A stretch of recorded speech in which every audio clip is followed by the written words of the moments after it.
On a habité dans les villes, Paris, Londres, tout ça. Moi j'ai vécu en pleine city à Londres, donc avec un rythme de dingue. Puis on s'est retrouvés à Montpellier, on est resté, on en a eu très vite marre de la ville. On s'est dit qu'on avait des professions qui nous permettaient d'habiter la campagne, donc on s'est orienté vers les Cévennes.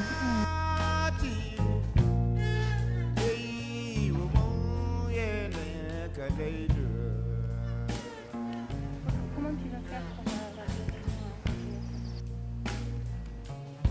Salut.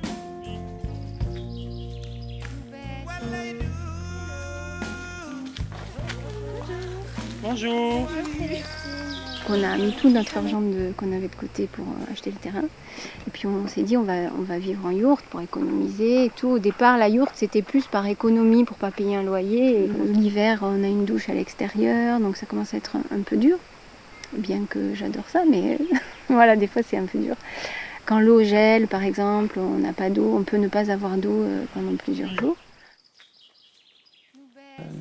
C'était un peu ce qu'on voulait faire aussi au départ, avoir un rythme de vie plus posé. Enfin, voilà. On a l'espace d'Anouk,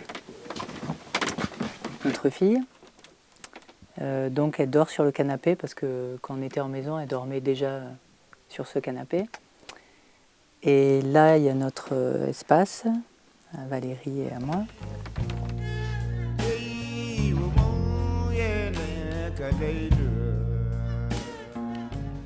Quand on vit à l'intérieur d'une yourte, on entend tous les bruits du dehors. On entend les sangliers qui passent autour et qui grognent. On entend les chats, on entend les souris qui grattent bien. On a les araignées qui rentrent, on entend tous les oiseaux le matin. L'été, on dort tout ouvert, on a les arbres qu'on voit comme ça au-dessus de notre tête.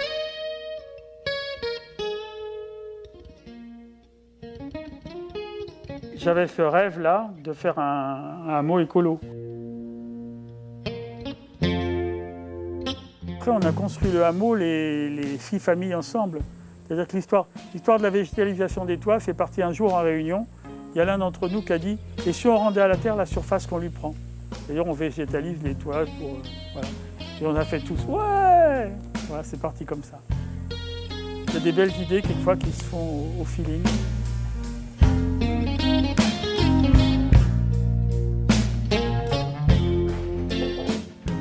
Entrez! Salut mon collègue. Salut Jean-Pierre. Comment vas-tu? Ça va et toi? Non mais ça va, il fait chaud. Hein. Quel chaleur qu'il fait. Ouais. Allez, rentre. Tu reconnais le plan de ma maison? Ah oui.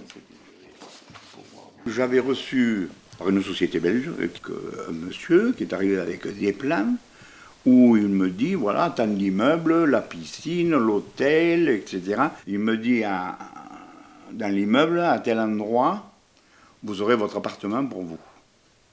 Comme ça. Donc je le regarde, et puis je lui ai dit, je ne mange pas de ce pain. Vous pouvez tout remballer, et vous pouvez partir. Et nous avons eu la chance de rencontrer M. Abou, qui vient me voir, me disant, bon, mais on est 6, et nous cherchons quelques hectares pour faire un lotissement. Au départ, on nous appelait les Indiens. Il y a eu une certaine, un peu de dire, c'est les bourrus qui vont faire... Non, tout le monde pensait, 4 trucs de bois, de la paille dessus, qu'aujourd'hui, on voit quelque chose de beau, quoi.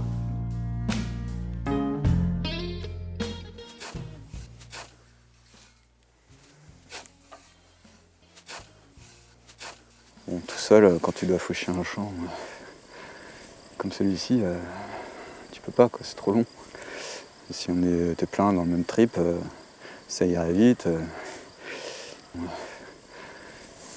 Donc quand on est arrivé ici, qu'on a vu cet endroit, on s'est dit ah ouais, ça serait super d'avoir un jardin au pied du pont, à côté de la rivière. De lancer des projets collectifs où il y a vraiment tout le monde ensemble dedans. C'est pas simple, ça prend du temps, on n'a pas les mêmes avis, on n'a pas la même façon de voir les choses. J'ai pas envie de d'attendre en fait que le collectif se décide à faire des choses ensemble pour faire des choses, quoi. J'ai pas envie que ça freine le projet.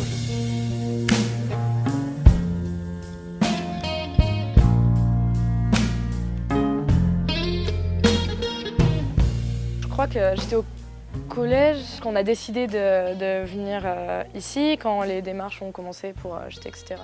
J'avais peur d'être seule ou d'être bizarre, d'habiter dans la forêt, je sais pas. Pour que les gens, mes amis, viennent ici, il faut qu'ils fassent un effort. Ça veut dire qu'ils vont rester plus longtemps, qu'ils vont plus profiter.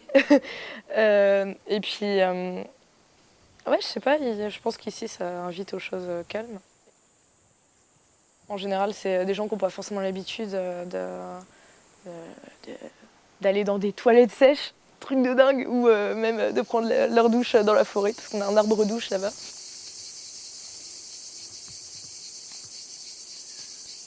Pendant la période de mes études, je pense que je serai dans des villes, des trucs qui vont bouger, et puis je pense qu'il y a un jour, peut-être bien plus tard, hein, je sais pas, où je vais avoir envie de revenir à ça, quoi.